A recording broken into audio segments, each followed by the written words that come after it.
Hey guys, how's it going? Hope you're doing well. My name is Crown, and today I'm going to read you some very interesting stories that I hope that you're gonna love. And now, without further ado, let's go!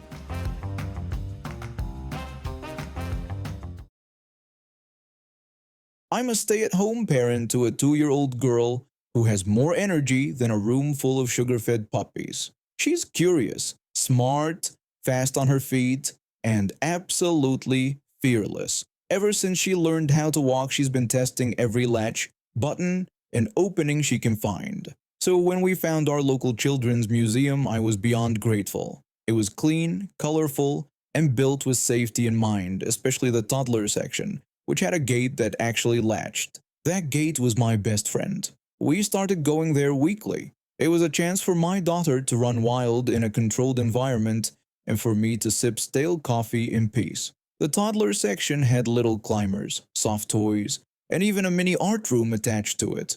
Most of the parents knew the routine: get in, shut the gate behind you, keep an eye on your kid, and don't make a scene. Everything was going fine last Friday. My daughter was building a block tower and knocking it over with the enthusiasm of a demolition crew. I sat nearby with another woman, an older lady who turned out to be a grandma, watching her grandson toddle around. The kids were happy, the adults were relaxed, and all was good. That's when trouble entered the scene. She walked in with 3 kids and a heavy attitude, practically dragging them behind her. She didn't even hesitate at the toddler gate. She swung it open wide and walked through, letting it dangle behind her. One of the other parents got up and gently shut it after she passed. It was the kind of entrance that just screamed, "I'm not here to make friends."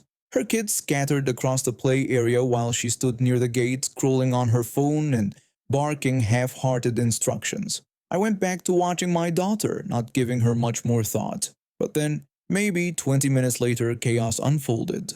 The woman suddenly announced loudly and impatiently that they were leaving. She didn't go in to gather her child like most of us would.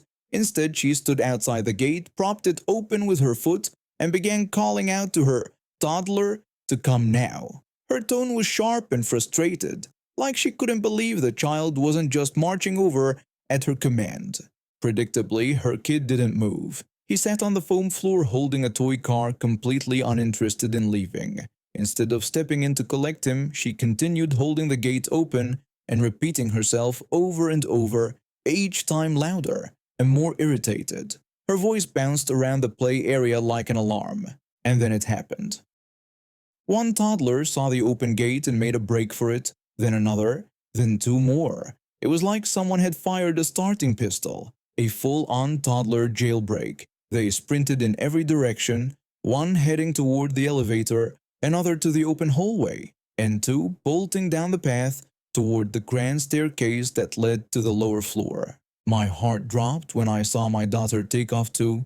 She followed the others, laughing as she ran toward the staircase with zero awareness of how dangerous it was. I jumped up and sprinted after her. Right before she reached the stairs, she veered off into the art room nearby. It was a mess, but safe. I started to follow her in until I saw another little one younger than her waddling straight toward the edge of the top stair. That child's grandma was trying to catch up, but she wasn't fast enough. Without thinking twice, I left my daughter to her paint-covered fate and darted toward the other child, managing to scoop him up just as he reached the stair landing. I turned and quickly handed him back to the grandma, who looked like she was about to cry from relief. When I looked back, the chaos had only grown. A dad near the gate had managed to grab one of his twins, who was in full meltdown mode, stiff as a board. But the other twin had escaped and was sprinting toward the same art room my daughter had disappeared into. The dad looked desperate and called out for someone to close the gate. The woman, still holding it open, looked back at him and snapped. She said it wasn't her job to watch everyone else's kids and that she had 3 of her own to deal with. She made no move to close the gate. She just stood there, still gripping it like she was doing some sort of public service. I found myself stationed near the stairwell, practically playing goalie to prevent any more kids from tumbling down it. Paint was everywhere in the art room. Toddlers were unsupervised and diving into the paint trays without smocks, flinging colors across the tables and walls. My daughter had gone all in with yellow and looked like a sunshine-soaked gremlin. Another child had gotten into the glue. Someone else had scissors. A dad managed to intervene just in time before the damage got worse. One toddler was using a full paintbrush on a chair, while another smeared green streaks across their pants. By now, parents were running in every direction trying to collect their children. Some had to chase them down, others were just stunned. And that woman? She was still standing at the gate like a bouncer at a nightclub doing absolutely nothing. That's when the manager came out of her office, clearly alarmed. She asked what was going on, her eyes darting around at the chaotic scene. Two dads immediately pointed at the woman by the gate, who at last picked up her own toddler and closed it behind her. Before the manager could say anything, the woman went on the defensive. She loudly declared that she felt unsafe because one of the dads had raised his voice at her. She said he had been aggressive and rude, and that something needed to be done about it. By now, I had my paint-covered child in my arms, and the grandma stood nearby with her grandson still clinging to her. We both stepped up to tell the manager what had actually happened. We explained how the woman had opened the gate and kept it that way, ignoring the fact that toddlers were escaping into dangerous areas. We described how she didn't step in to stop them or close the gate, and how it wasn't the dad yelling, but simply telling her to close the gate. The woman tried to defend herself by saying she wasn't responsible for other people's children. She repeated that she had 3 of her own and couldn't be expected to manage anyone else's kids. Her tone was bitter and dramatic, like the entire situation had been dumped on her unfairly. The manager didn't buy it. She calmly told the woman that her behavior had created an unsafe environment and that she was being asked to leave the museum. The woman's eyes widened in disbelief and she immediately started yelling that it was unfair and that she was being targeted. She shouted that she had a membership and that she paid good money to be there. The manager told her that her membership would be refunded and that she was banned until further notice. She signaled for security, who quickly arrived and began guiding the woman and her 3 children out of the area. She didn't go quietly. She continued shouting that this was discrimination, that other parents were just jealous of her for managing more kids, and that everyone was ganging up on her. Her kids, poor things, just looked confused and tired. As they disappeared through the lobby, the rest of us were left staring at each other in silence. Slowly, the noise returned to normal. The gate was locked, the toddlers were wrangled, and my daughter was still yellow from forehead to toe. One of the dads near the art room looked at my daughter, then back at me and laughed. He made a comment about how kids always pick the messiest color. I smiled and said she'd be wearing it proudly all the way home. We packed up and left shortly after. My daughter fell asleep in the car, still crusted in dried paint. I honestly felt bad for her kids, but their mother? No sympathy there. All she had to do was close the gate. Instead, she acted like she was above it all, and somehow still tried to play the victim while half a dozen toddlers nearly threw themselves off staircases and into elevators. I've been in my current job for about 5 years now. I work in a specialized role that deals with data systems and billing management for corporate clients. The kind of job where results matter more than time spent staring at a screen in an office. Since everything I do is cloud-based, I've always had the flexibility to work from home when needed. That setup made it easier to balance my workload with my responsibilities at home and the volunteer work I do for a local tech outreach group. It wasn't always perfect, but it worked. I met my deadlines, clients were happy, and my managers didn't hover over me. Things changed when a new manager, Karen, joined the department. She wasn't my direct supervisor, but she loved inserting herself into every process. She was the type who believed that rules only worked if you applied them with force. She didn't like that people worked from home without going through her. Even if the job got done, she felt people were taking advantage if she didn't see them physically typing away at their desks. The breaking point came a week before I was scheduled to attend a major industry conference. A vendor sent over urgent rate updates that had to be patched into our system before Monday morning, or else the finance team wouldn't be able to submit the quarterly reports. It was already late Friday afternoon and I knew I couldn't finish everything before the office closed. I did what I always did in situations like this. I let my team know I'd handle it from home that evening. That's when Karen jumped in. She replied to the thread with a stern reminder that working from home was not allowed without written approval. She pointed out that I had signed a company policy agreeing to that rule. I tried to explain that my role often required flexibility and that I had done this many times before without issue. Karen didn't budge. She repeated that I had signed the policy and that I was not allowed to work off-site without prior written consent, no exceptions. So I stopped, I logged off and walked out. The following Monday, after the conference, I came back to a mess. The finance team was backed up, emails were piling in from irritated clients, and the delay had cost the company a few $1,000s in penalties. I cleaned it up as fast as I could, but I made a decision right then and there. If Karen wanted me to follow the rules to the letter, that's exactly what I'd do. I started by turning off my work phone at exactly 5 p.m. every day. No checking emails after hours. No answering texts. No weekend logins. I didn't complain or protest. I just followed her rule. No work from home without written approval. That Saturday, while I was out with my youngest at the grocery store, my personal phone rang. I didn't recognize the number, but I answered because I was waiting on a call from the pharmacy. It was one of the project managers from another team.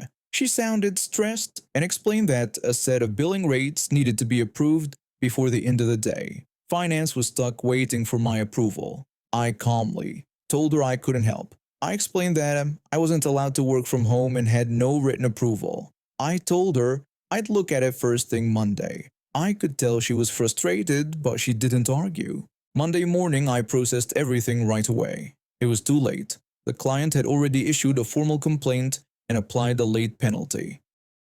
Later that day, I got pulled into a meeting.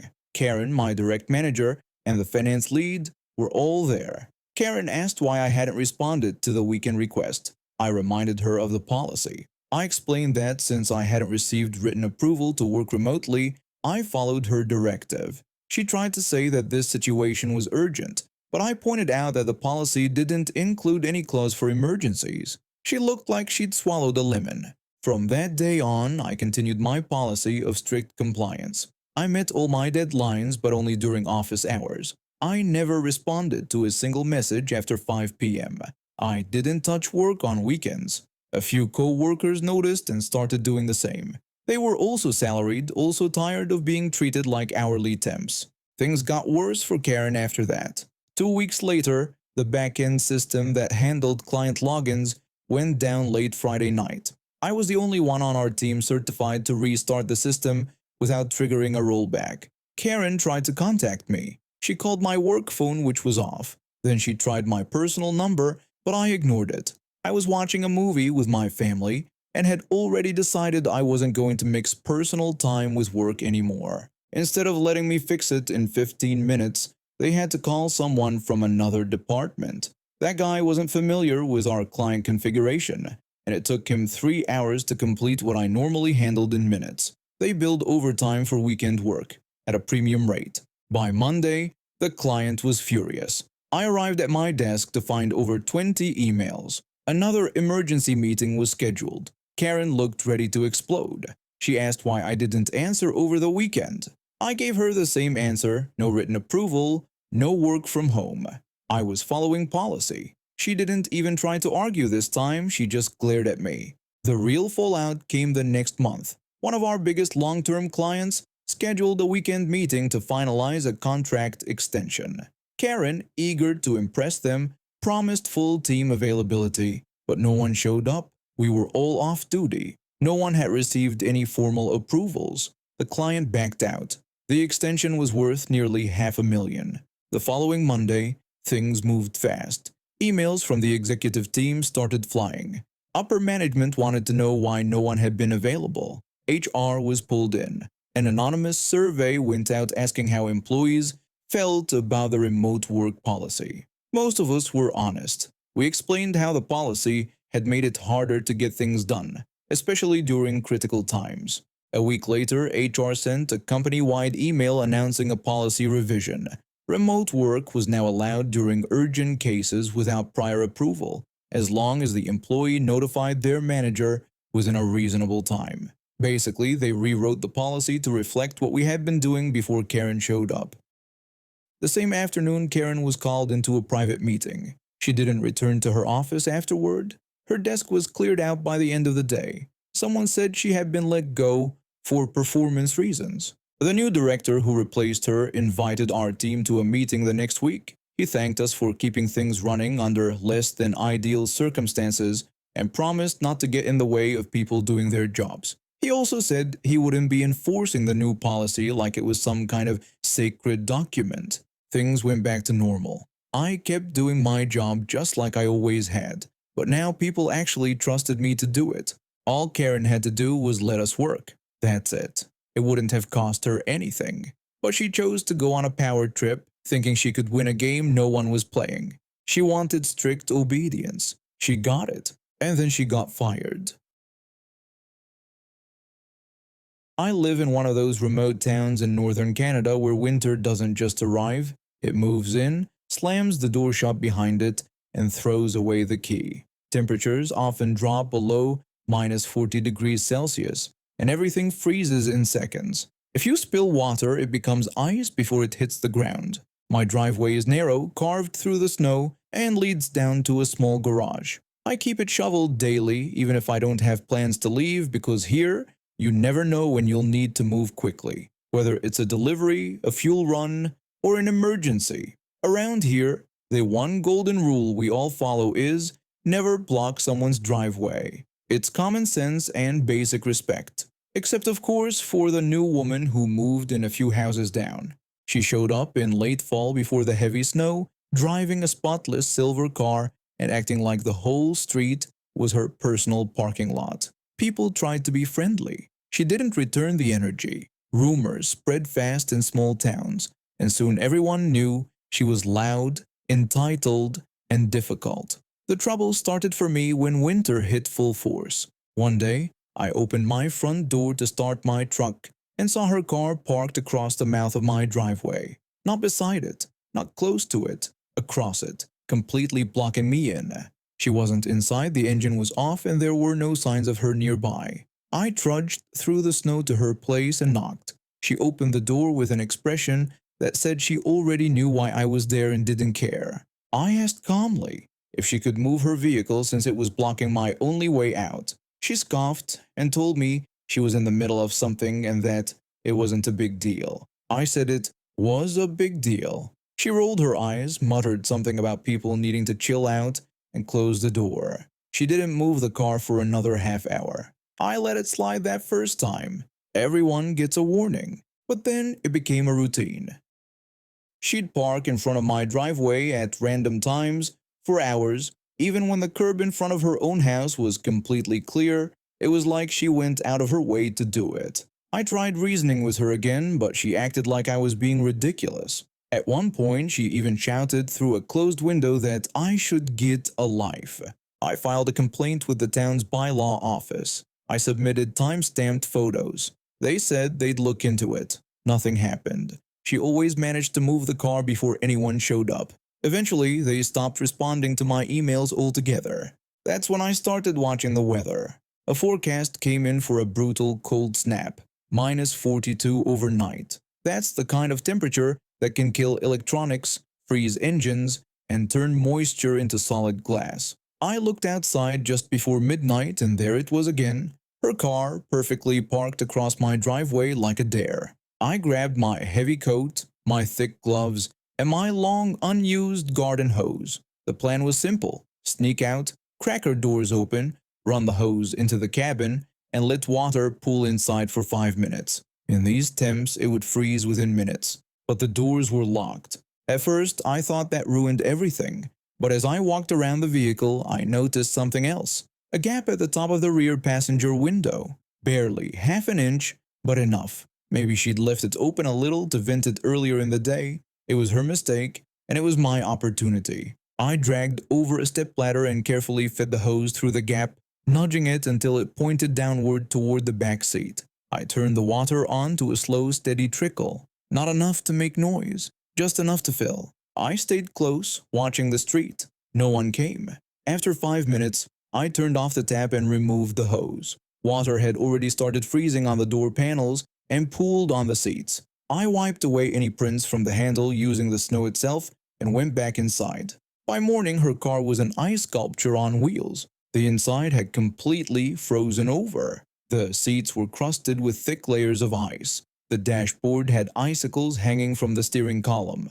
The gear shift was frozen in place. Even the cup holders looked like someone had poured water into them and snap froze it. She came out late morning bundled in a thick parka and carrying a tote bag. She approached the car, unlocked it, opened the door, and instantly recoiled. She stood frozen for a moment, then bent down to look closer. When she saw the state of the interior, her entire posture changed. She jumped back, threw the tote onto the snow, and started shouting, loud, furious.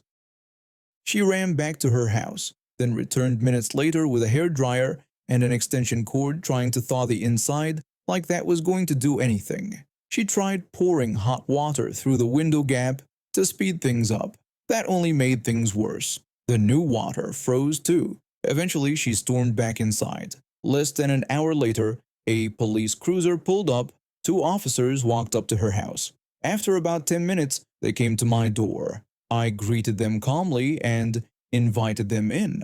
They asked if I'd seen or heard anything suspicious the night before. I told them I hadn't left the house and pointed out the obvious. It was too cold to go anywhere unnecessarily. They asked if I had used my outdoor hose recently. I replied that it had been wrapped up by the shed since October. I even showed them, still covered in frost.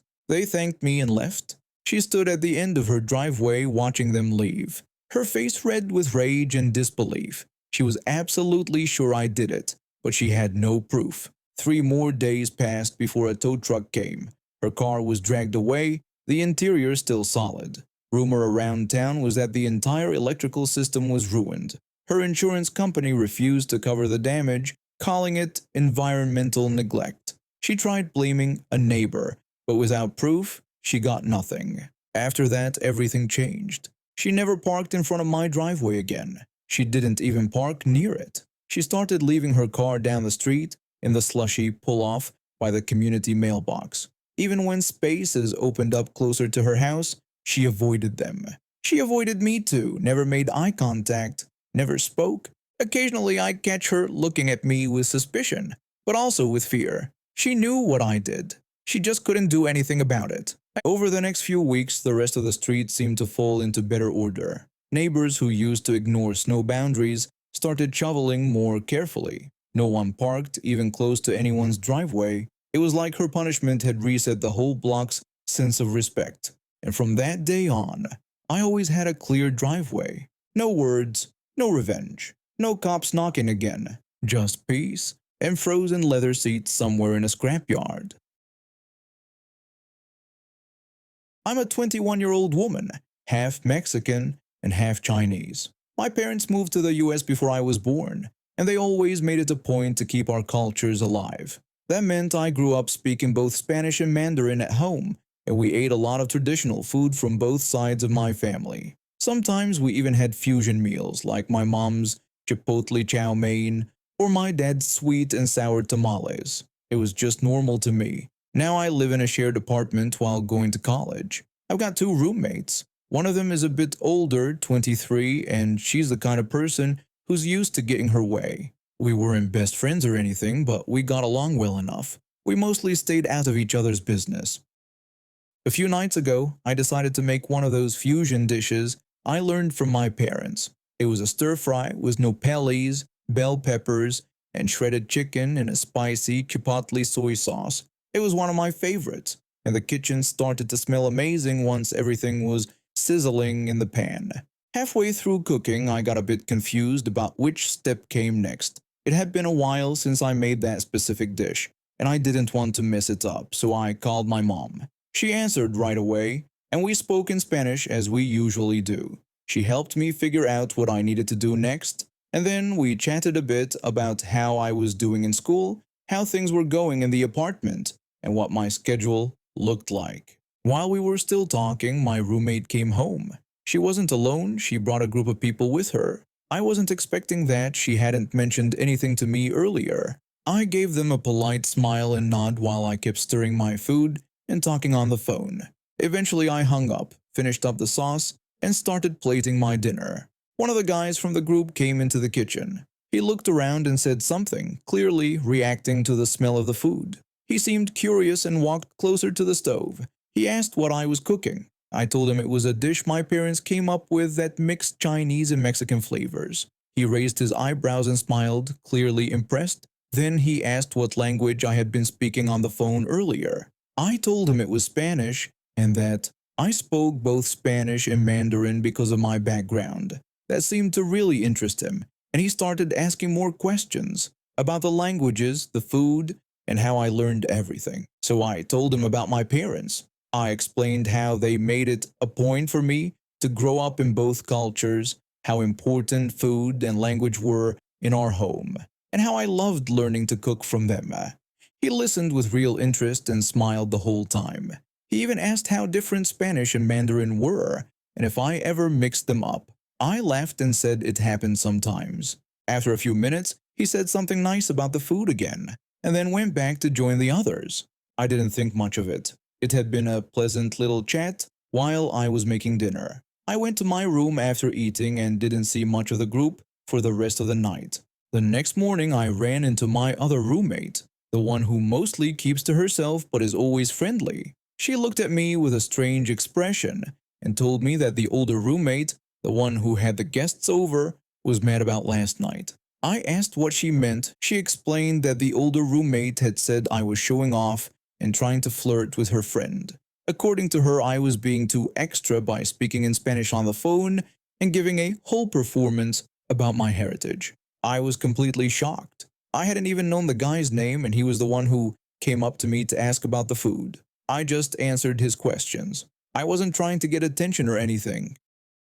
Later that day, when I heard the older roommate come home, I tried to talk to her about it. I brought it up gently and asked if we could clear the air. She didn't seem interested in having a real conversation. She said it was about how things looked, and that I was being a bit much with all the language stuff and backstory. She said I made it seem like I was trying to impress him. I explained that he was the one who asked about it, and that I was just answering his questions. She got defensive and said that I needed to be more mindful of how I acted when she had guests over. I told her I would have liked to know she was bringing people over in the first place. She snapped that she didn't need my permission to have guests, and that was that. The whole thing left me annoyed and confused. Since then, she barely speaks to me. When we cross paths, she acts cold and distant, but here's where things get interesting. A few days later, I was leaving the apartment to go to class when I saw her coming in with that same guy. He recognized me and gave me a friendly smile. I smiled back. He said something that made her look irritated. He asked if I had the recipe for that fusion dish and said he hadn't stopped thinking about it since that night. I told him I'd be happy to write it down. He said something about maybe stopping by again if I made it in the future, and that seemed to really set her off. She pulled on his sleeve and said something that made it clear she didn't want the conversation to continue. The next day, the chill roommate told me something that explained a lot. Apparently, the older roommate had been crushing on that guy for weeks. She'd been inviting him over in hopes that something would spark between them. But ever since that night, he hadn't replied to her messages. She even went by his place to talk in person, but he told her he wasn't interested in anything more than being friends. Then, not long after that, I got a message request on social media. It was him. He apologized if things got weird and said he really did want that recipe. He also said it was cool to meet someone who embraced both their cultures and spoke multiple languages fluently. I sent him the recipe, nothing fancy, just a quick doc I made with the ingredients and steps. I never offered to cook for him. He never asked again either. About a month ago, I moved into a new apartment. It wasn't anything luxurious, but after years of dealing with awful roommates, loud neighbors, and unstable leases, it felt like a huge step up. One bedroom, small complex, peaceful area. Most of the people living there were older, kept to themselves, and the vibe was exactly what I needed. Calm, quiet, and no drama. I spent the first week unpacking, getting my home office set up, and sorting out the essentials. I work from home full time, mostly with sensitive client data, so one of the first things I did was set up a secure internet connection with a strong password. I was feeling good finally having a place that felt like mine. Not long after I finished settling in, something strange happened.